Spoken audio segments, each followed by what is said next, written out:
নমস্কার, দেখছেন কলকাতা টিভি। আমি সুদীপ্ত রয়েছি আপনাদের সঙ্গে। শুরু করছি জেলা সারাদিন। ইডির হাতে কালীঘাটের কাকুর কণ্ঠস্বরের নমুনা রিপোর্ট। কার সঙ্গে কথা সুজয় কৃষ্ণ ভদ্রের, তাকে গ্রেপ্তার করেছে ইডি। কার সঙ্গে কাকুর কথা ইডি বলতে পারবে, কালনায় মন্তব্য করেছেন অভিষেক বন্দ্যোপাধ্যায়। অবশেষে কণ্ঠস্বরের যে নমুনা, সেই নমুনা নেওয়া সম্ভব হয়েছে এমনটাই জানা গিয়েছে।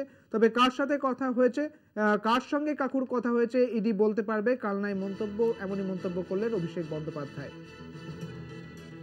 আমাদের সঙ্গে রয়েছেন আমাদের প্রতিনিধি, বিশেষ প্রতিনিধি দেবজ্যোতি ঘোষ রয়েছেন আমাদের সঙ্গে। দেবজ্যোতি, অভিষেক বন্দ্যোপাধ্যায় ঠিক কি বলেছেন, কি জানতে পারছেন?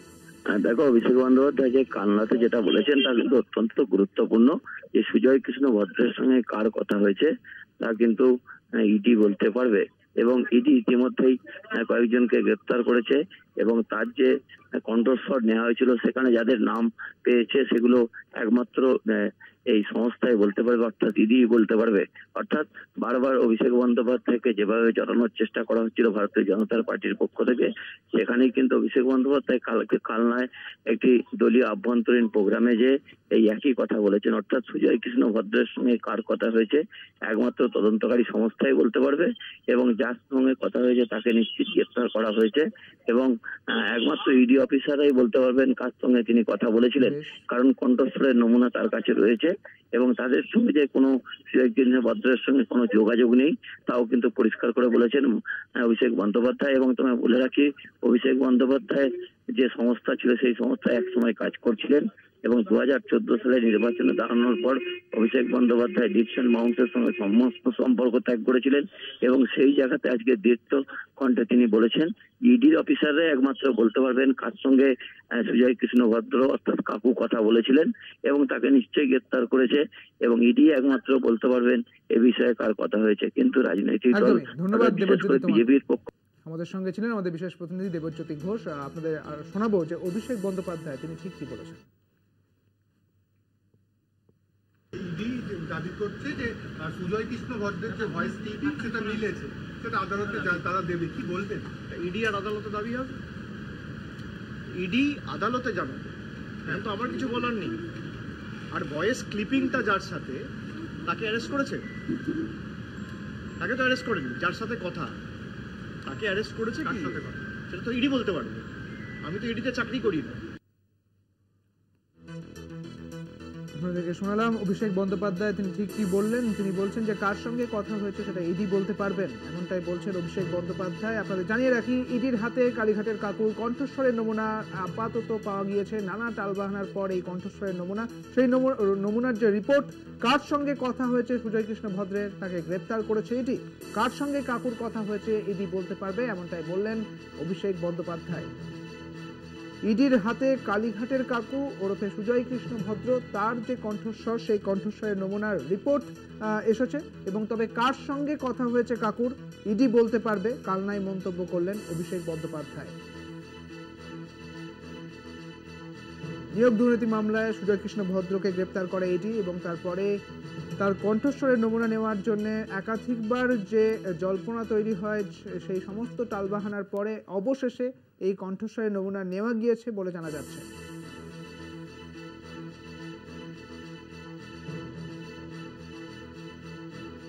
তবে সুজয় কৃষ্ণ ভদ্রের সঙ্গে অভিষেক বন্দ্যোপাধ্যায়ের নাম বারবার উঠে আসছিল, এবং সেখান থেকেই অভিষেক বন্দ্যোপাধ্যায়কে প্রশ্ন করা হলে তিনি বলেন যে ইডি বলতে পারবে সুজয় কৃষ্ণ ভদ্রের সঙ্গে কার কথা হয়েছে।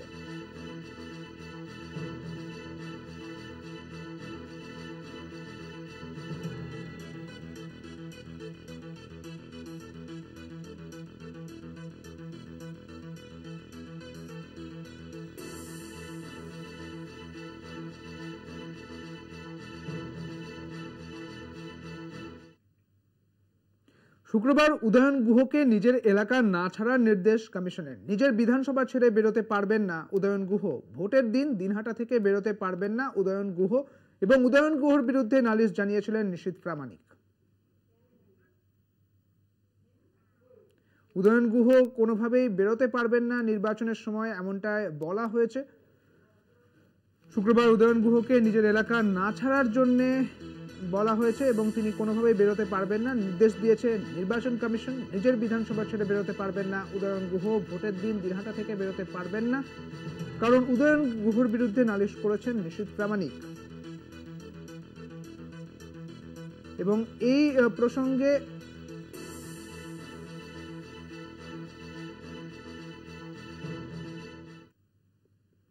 এই প্রসঙ্গে উদয়ন গুহ ঠিক কি বলেছেন শোনাবো আপনাদের।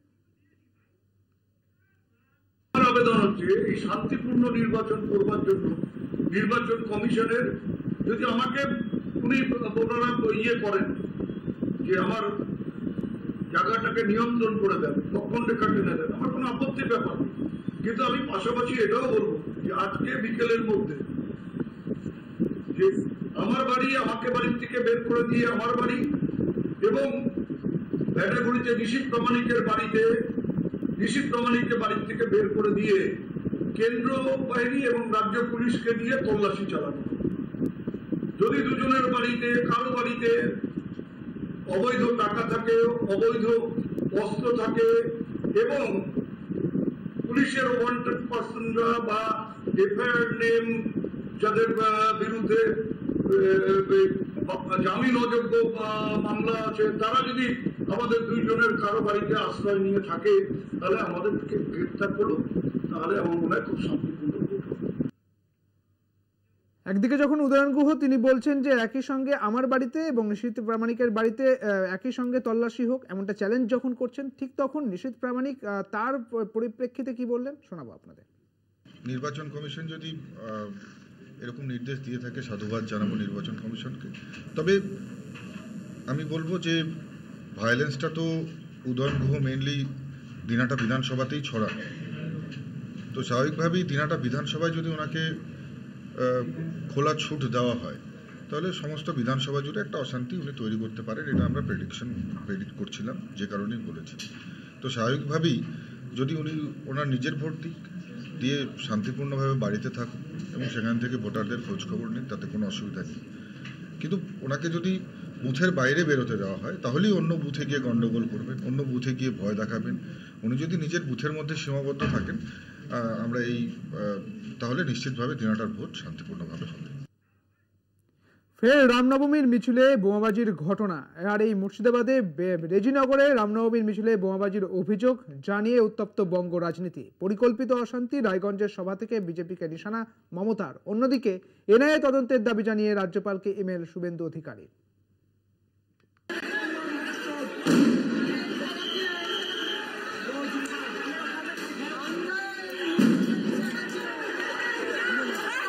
এই ভিডিওই বুধবার রাত 8টা নাগাদ এক্স হ্যান্ডেলে পোস্ট করেন বিরোধী দলনেতা শুভেন্দু অধিকারী। মুর্শিদাবাদের রেজিনগরের ঘটনাকে হাতিয়ার করে তৃণমূলকে নিশানা করেন তিনি। মুর্শিদাবাদের রামনবমীর মিছিল থেকে অশান্তি ছড়াতে পারে, আগেই এমন আশঙ্কা করেন মুখ্যমন্ত্রী মমতা বন্দ্যোপাধ্যায়। আমি সংখ্যালঘু ভাই বোনদের বলবো, যদি দেখেন স্লোগান দিচ্ছে 17 তারিখ, ওটা ওদের দাঙ্গা করার দিন, আমাদের শান্তি রক্ষা করতে হবে। ওরা চায় দাঙ্গা করে এনআইএ ঢুকিয়ে দিয়ে ভোটটা যাতে না হয়, আর ভোটটা যাতে ওরা ছাপ্পা মেরে দেয়। আশঙ্কা এবং পরে গোলমাল, হিংসার ঘটনা। একে নিহাতি কাকতালীয় নাকি নেপথ্যে রয়েছে কোনো চক্রান্ত? হিংসা হানাহানির ঘটনায় কারা জড়িত?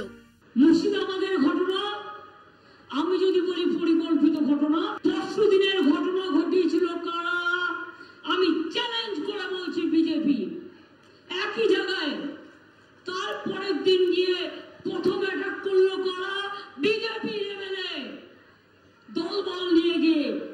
আপনি রামনবমীর মিছিল করতে গেছেন, অস্ত্র নিয়ে আক্রমণ করতে আপনাকে কে বলেছে? কি ঘটেছিল রেজিনগরে? জানা গিয়েছে বুধবার শক্তিপুর এলাকা দিয়ে রামনবমীর মিছিল যাওয়ার সময় আচমকাই আশেপাশের বাড়ি থেকে পাথর ছোড়া হয়, এমনকি বোমা ছোড়া হয় বলেও অভিযোগ।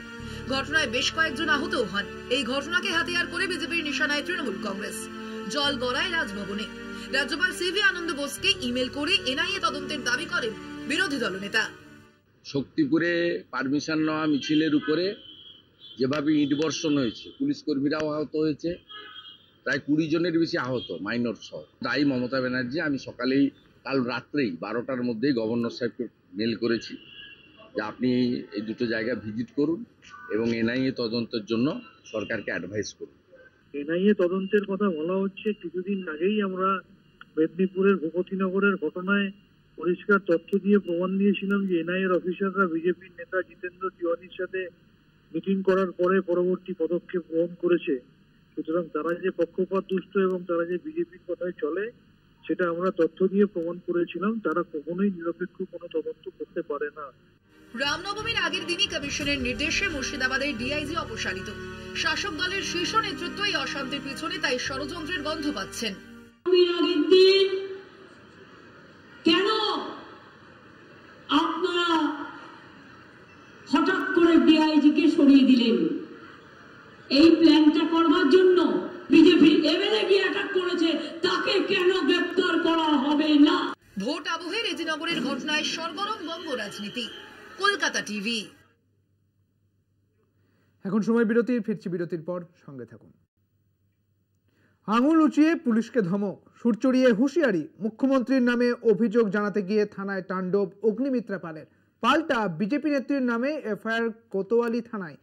কমিশনের রিপোর্ট পাঠালো এসপি।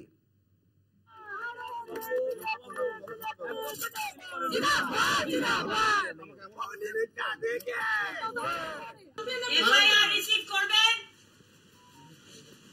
এটা রিসিভ করতে হবে। Don't take me for granted. আপনি আমাকে ধন্য করছেন, ঠিক আছে না? আপনি আপনার কাজ করছেন। এফআইআরটা রিসিভ করুন, রিসিভ করুন, রিসিভ ইট। এফআইআর রিসিভ করুন, এফআইআর রিসিভ করুন। আমি একজন মহিলা, আমি একজন বিধায়িকা। বিতর্কের কেন্দ্রে মেদিনীপুরের বিজেপি প্রার্থী অগ্নিমিত্রা পাল। পুলিশের সঙ্গে উত্তপ্ত বাগবিতণ্ডায় জড়িয়ে পড়লেন বিজেপি নেত্রী। সেই ভিডিও ভাইরাল হতেই শুরু রাজনৈতিক চর্চা। পুলিশের সঙ্গে কথা কাটাকাটিতে কেন জড়িয়ে পড়লেন অগ্নিমিত্রা? কি দাবি ছিল তার? আপনার ডিউটি অফিসার আমার এফআইআর কেন নেয়নি? একজন বিধায়িকার এফআইআর কেন নেয়নি? কেন আমাকে আন্দোলন করতে হচ্ছে? কেন আন্দোলন করতে হবে? আচ্ছা, এফআইআর নেবার জন্য। এই ঘটনার পর অগ্নিমিত্রা পালের বিরুদ্ধে কোতোয়ালি থানাতেই অভিযোগ দায়ের করা হয়। কর্তব্যরত সাব ইন্সপেক্টর রাজেশ মাঝি অভিযোগ দায়ের করেন। মেদিনীপুরের বিজেপি প্রার্থী সহ 16 জনের বিরুদ্ধে এফআইআর করা হয়। এটা অত্যন্ত দুর্ভাগ্যজনক ঘটনা, কারণ এফআইআর নেওয়া হয়নি কোতোয়ালি থানাতে। বারবার ক্যান্ডিডেট অফ মেদিনীপুর লোকসভা, রাজ্যের জিএস এবং সিটিং এমএলএ অফ আসানসোল দক্ষিণ, তার অপরাধটা কি? তিনি এফআইআর করতে গেছিলেন কোতোয়ালি থানাতে। তার সঙ্গে আমরা গেছিলাম। এই নির্লজ্জ পুলিশকে বলবো যে এফআইআর নেওয়ার আপনার ক্ষমতা নেই। মুখ্যমন্ত্রীর নামে অভিযোগ দায়ের করতে গিয়েই ঘটনার সূত্রপাত। বুধবার দুপুরে কোতোয়ালি থানায় এফআইআর দায়ের করতে যান অগ্নিমিত্রা পাল। এফআইআর রিসিভ করুন, আমি কমপ্লেইন দিচ্ছি। আপনি বাধ্য আমার কমপ্লেইন নিতে। আপনারা দেখুন পশ্চিমবঙ্গের অবস্থা দেখুন।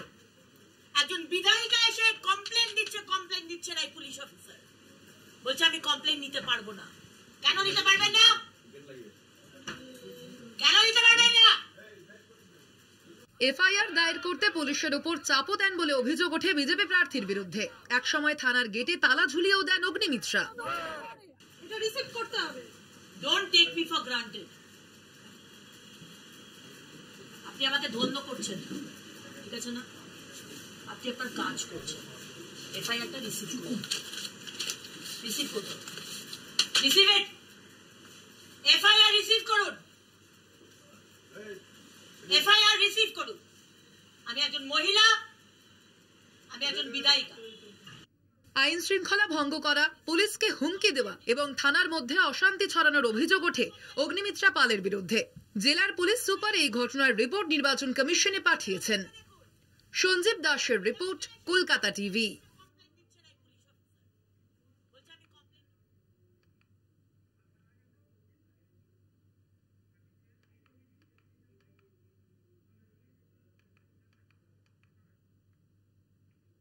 আলিপুরদুয়ার লোকসভা কেন্দ্রের অন্তর্গত বক্সা পাহাড়ে এখন 3টি বুথ রয়েছে, যেখান থেকে মোবাইলে যোগাযোগ অসম্ভব। তাই আগামী 19 এপ্রিল ওই কেন্দ্রগুলির সঙ্গে যোগাযোগ রক্ষায় নির্বাচন কমিশনের ভরসা হতে চলেছে স্যাটেলাইট ফোন। এই প্রথম লোকসভা নির্বাচনে স্যাটেলাইট ফোন ব্যবহার করা হবে।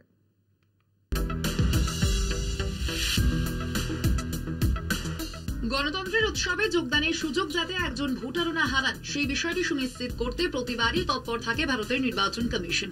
এবারও তার ব্যতিক্রম হচ্ছে না। তাই ভোট কর্মীদের দুর্গম গিরিপথ পার করেও যেতে হবে ভোট নিতে। কিন্তু শুধু পৌঁছলেই হবে না, এমন অনেক প্রত্যন্ত এলাকা রয়েছে যেখানকার সঙ্গে মোবাইলে যোগাযোগও অসম্ভব। সেখান থেকে কমিশনের কার্যালয়ে ভোটের মিনিট টু মিনিট তথ্য আসবে কি করে, সেই সমস্যার সমাধানে এবার লোকসভা নির্বাচনে স্যাটেলাইট ফোন ব্যবহার করার সিদ্ধান্ত নিয়েছে কমিশন। আলিপুরদুয়ার লোকসভা কেন্দ্রে 36টি এমন বুথ রয়েছে যেগুলি মোবাইল শ্যাডো জোনে, যেখানে নেটওয়ার্ক নেই বললেই চলে। 36টি বুথের মধ্যে বক্সা পাহাড়ের 3টি বুথে কোনো নেটওয়ার্ক কাজ করে না, তাই সেখানে স্যাটেলাইট ফোন ব্যবহারের সিদ্ধান্ত নিয়েছে নির্বাচন কমিশন। এদিকে সমুদ্রপৃষ্ঠ থেকে প্রায় 2700 ফুট উঁচুতে স্থিত আলিপুরদুয়ার জেলার প্রত্যন্ত এলাকা বক্সা পাহাড়ে ইভিএম মেশিন নিয়ে হাঁটা পথে রওনা দিল ভোট কর্মীরা। পাহাড়ের সরু আঁকা বাঁকা পথ দিয়ে বক্সা পাহাড়ের বক্সা ফোর্টের বুথ কেন্দ্রের উদ্দেশ্যে রওনা দিয়েছে ভোট কর্মীরা। এদিন আলিপুরদুয়ার ডিসিআরসি থেকে ইভিএম ও যাবতীয় জিনিসপত্র সংগ্রহ করে বক্সা পাহাড়ের ভোট গ্রহণ কেন্দ্রের উদ্দেশ্যে রওনা দিয়েছেন ভোট কর্মীরা। রয়েছে কেন্দ্রীয় বাহিনীর জওয়ানরাও। আমার অভিজ্ঞতায় এর আগে অনেক জায়গাতেই ভোট করেছি, সেগুলো সমতলে ছিল, এটা পাহাড়ের উপরে হচ্ছে, তো পায়ে হেঁটে যাচ্ছি। কতটা উৎসাহ একটু আনন্দই লাগছে যে একটা নতুন জায়গা, নতুন পরিবেশ। কত ভোটার রয়েছে? 780 ভোটার। বক্সাদুয়ার বিএফপি স্কুলে 780 জন ভোট দেবেন। আদমা ফরেস্ট বস্তি প্রাইমারি স্কুলে 461 জন ভোট দেবেন। তাসিগাঁও, আদমা, সদর বাজার, ডারাগাঁও, লেপচাখা গ্রামের ভোটাররা এই 3টি ভোট গ্রহণ কেন্দ্রে ভোট দেবেন। এই 3টি বুথের জন্য একটি স্যাটেলাইট পাঠানো হচ্ছে। নির্বাচন কমিশনের তরফে ওয়েবকাস্টিং করার চেষ্টা করা হচ্ছে বলে প্রাথমিকভাবে জানা গিয়েছে। আলিপুরদুয়ার থেকে অজয় শাহের রিপোর্ট, কলকাতা টিভি। জেলা সারাদিন এখন এই পর্যন্তই। দেখতে থাকুন কলকাতা টিভি, রাত দিন 7 দিন।